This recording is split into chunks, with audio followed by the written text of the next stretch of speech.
निश्चितच मसाले रेसिपीमध्ये तुमचं स्वागत आहे. उन्हाळ्याचा पहारा पाहताय ना किती वाढतोय तो.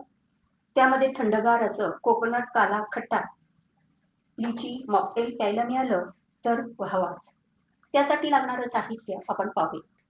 इथे आपण लिची घेतलेली आहे, ही लिंबू घेतलेले आहे कापून, काला खट्टा घेतलेला आहे,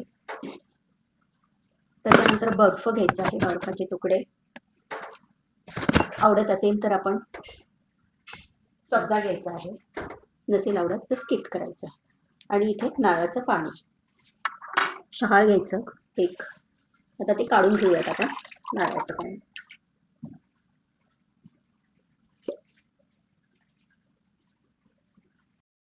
आता लिचीची आपण सालं काढलेली आहे आणि आतील बिया आपण काढून टाकलेल्या आहेत. आता ते या मिक्सरच्या भांड्यामध्ये घालून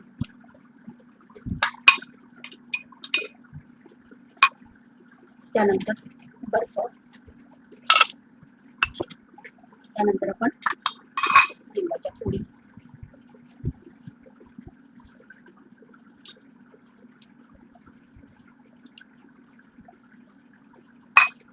आणि हे शहाळ्याचं पाणी ते थोडं घालून घ्यायचं.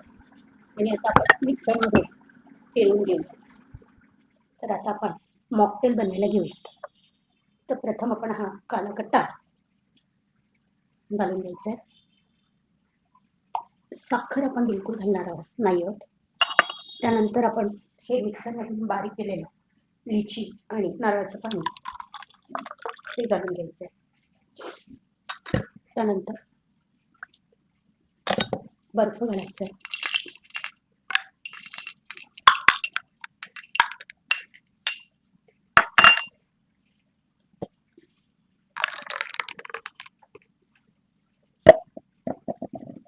त्यानंतर आपण सब्जा, भिजवलेला सब्जा आहे तो घालायचा आहे.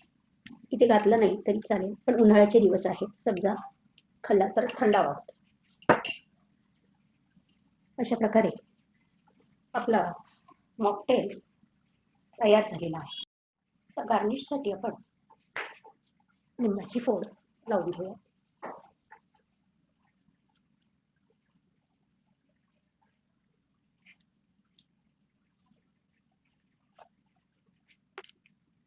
थंडगार मॉकटेल प्यायला तयार झालेला आहे.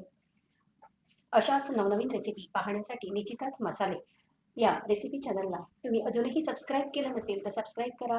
रेसिपी कशा वाटतात हे कमेंट्सद्वारे नक्की कळवा. मस्त राहा, हेल्दी राहा. पुन्हा भेटू नवीन रेसिपी. आता आपण हे मॉकटेल कसं झालंय त्याची टेस्ट पाहूयात. पाहू शकता किती छान कलर पण आलेला आहे आणि टेस्टला कसं झालंय ते तुम्हाला मी सांगते. एकदम अप्रतिम. नक्की करून पहा.